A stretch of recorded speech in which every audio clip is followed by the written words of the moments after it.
Hi everyone and welcome to the channel. Today we've got some big Hearthstone news. They finally announced a new expansion. It's called the WitchWood.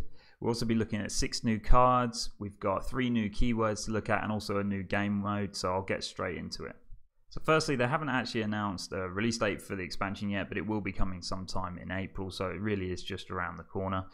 There's also a pre-purchase bundle you can buy, which is really good this time around. So for $50, or in the UK it's £44.99, you can get 50 packs, but also if you pre-purchase you get another 20 on top of that, so 70 packs, which I think is a really good thing for Blizzard to do, because we know this game's expensive and I think they're starting to take small steps to make it more affordable for people. So I think if you pre-purchase it and you get 70 packs along with all the other free packs that you get during the expansion and also the gold that you can earn, I think realistically somebody could just do that one-time purchase and then still have a good game in Hearthstone.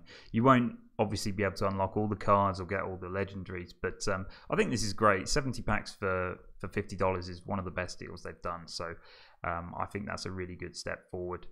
Also, when the expansion is released, the first time you log in you get 3 free packs and also a free legendary, which is another great thing for them to do. They've done it in previous expansions. Disappointingly though, they haven't announced. What they did in the last expansion was everybody got Marin the Fox free, and that was before the expansion came out, and that was really, I thought that was a really interesting thing to do, because it freshened the game up a little bit before the new expansion came out, because it gets a bit stale towards the end of an expansion. So having Marin the Fox introduced into the game kind of freshened it up for a little bit, but that hasn't been announced as yet. Hopefully we will get one, but perhaps not. So the theme of the expansion didn't really seem that exciting for me, but when they started revealing cards, that's when I started getting really interested in it, and it looks like there's going to be some really cool new options in the game. Specifically with these first 2 new minions that I'm going to show you. They're both legendary minions, the first one being Baku the Moon Eater. This is a 9 mana card, it has 7 attack and 8 health, and it's a beast, and it has a new keyword which says at the start of the game, if your deck has only odd cost cards, upgrade your hero power.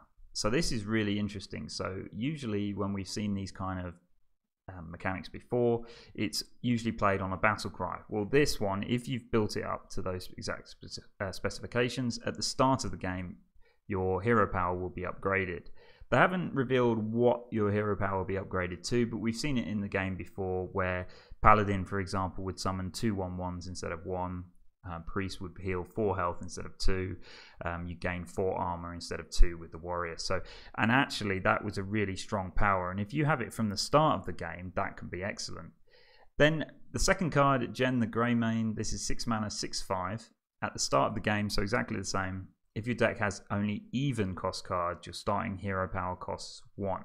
So you can't play these cards together because one needs even cards, one needs odd, but hero power costing 1, this is going to replace Raza the Unchained, which is moving into Wild, for example. So you might still be able to use this with Anduin, but they are both neutral legendary, so you can use them in any class. And actually upgrading your hero power or reducing the cost of your hero power is a really, really strong thing to do in Hearthstone.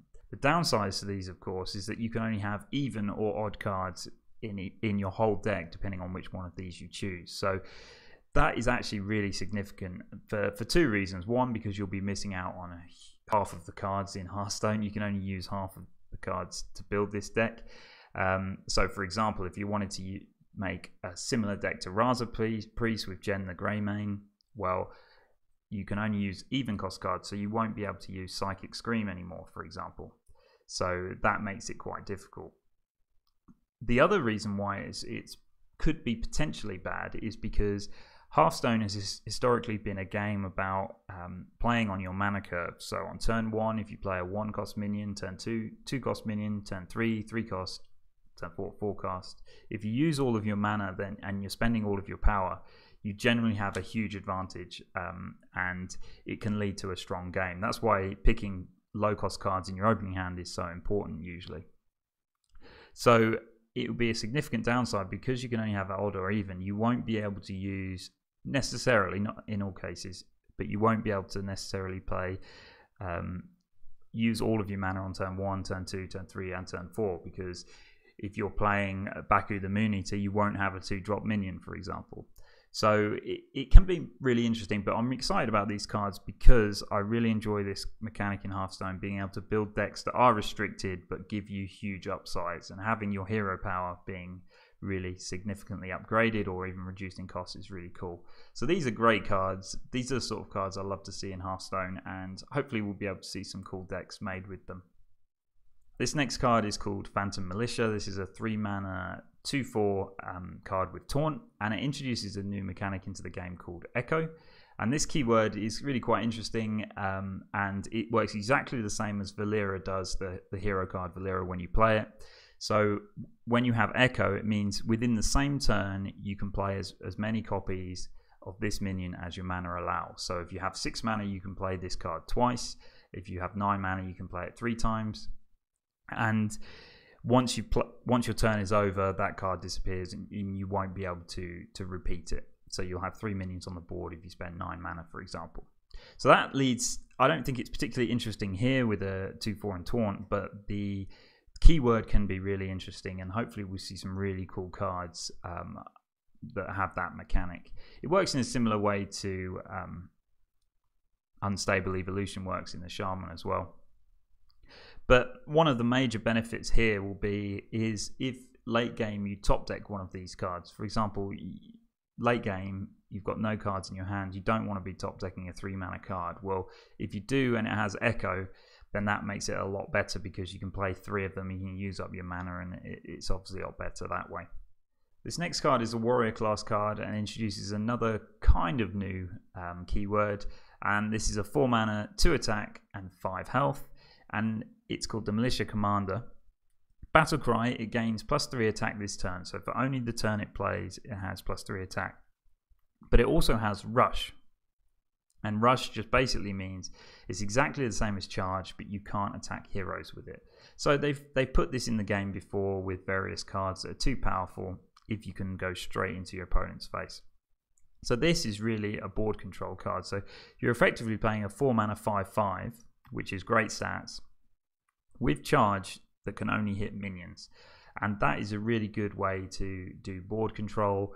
It can be an excellent card to help if you're behind. The only downside to it is that if your minion survives, it will only have 2 attack the next turn. But to be honest, for 4 mana, playing a 5/5 with Charge to clear something off your opponent's board is a really good card.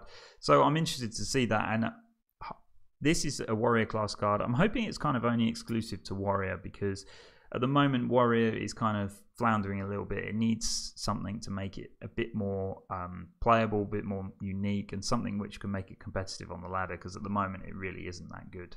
This next card, Azalina the Soul Thief, this is a legendary, neutral legendary, 7 mana, 3/3, so very, very weak stats. And the battle cry is replace your hand with a copy of your opponent's. So to be honest, this seems like a bit of a meme card. It doesn't seem like something that will be very useful. You could use it in Thief Priest, for example, because they like to take cards from either your opponent's deck or other classes.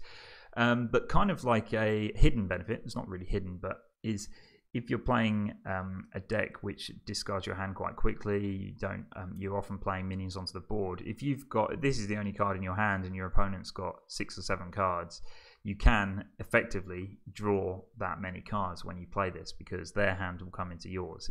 So it seems really interesting. The only thing is, if you've got a full hand, when you play it, you will have to lose those cards in your hand. So it's not necessarily something that you want to play, but it will be quite cool in very specific decks. So interesting to see. I don't think this will be one that will be incredible, but I think the potential for card draw is quite an interesting one. So keep a close eye on that. So the final card is also another quite interesting card. It's called the Pumpkin Peasant. 3 mana, 2 attack and 4 health. It has lifesteal, so it's got some versatility there. And it's got a new mechanic of each turn this is in your hand, swap its attack and health. So that's quite an interesting thing. I think just specifically on this 2/4, it's not going to be that great, because you have to wait for each turn for it to swap.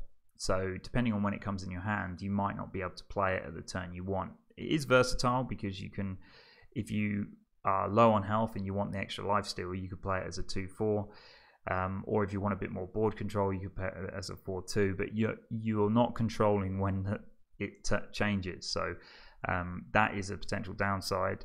Also, it could work really well if you buff this minion, so once it gets buffed in your hand, maybe they'll release some new cards which help to buff minions in your hand. But for example, Valinir, the paladin weapon, that gives +4/+2 to a minion in your hand. So if you got it on this and it swaps that over every other turn, then it's quite interesting. You can get some good mechanics and some good interesting situations out of it. But I think I'll have to see a few more cards with this mechanic to understand whether it's actually going to be useful or not. Finally, they have announced a new game mode, which is really quite interesting. It's going to be similar to the Dungeon Run. It's unclear whether this will replace Dungeon Run or whether it will be an additional mode. I really hope it doesn't replace Dungeon Run, because I do quite enjoy that mode. I thought it was an excellent addition to the game, even if you can't get rewards. Hopefully they will add some rewards to this mode, but we'll see. But this is called Monster Hunt, and it works in a similar way where you fight through 8 different encounters and have to kill a boss at the end.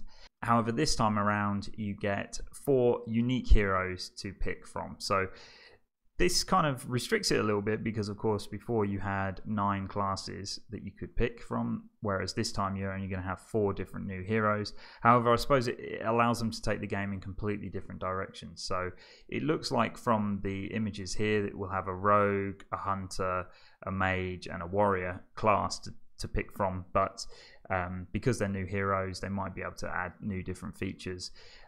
As you go, you're going to be upgrading your deck exactly the same way as in the Dungeon Run, but it seems like there will be cards which also upgrade your hero power in some specific way. So that will be interesting to see. I'm excited to play it because, like I said, Dungeon Run was an excellent addition to the game. So what do you guys think? I think they've introduced some really cool new mechanics into the game. It'd be really interesting to see how they interact with the cards that are already in the game and future cards that are going to be announced. They haven't given us a schedule for the new cards which are going to be released and what days we'll be able to see them, but I will be covering them. I am actually going on holiday next week for 10 days, so I will be covering them when I come back. It might not be as they come out, but I will be doing that when I can. And I hope to see you there. Thank you for watching, and I'll see you in the next video.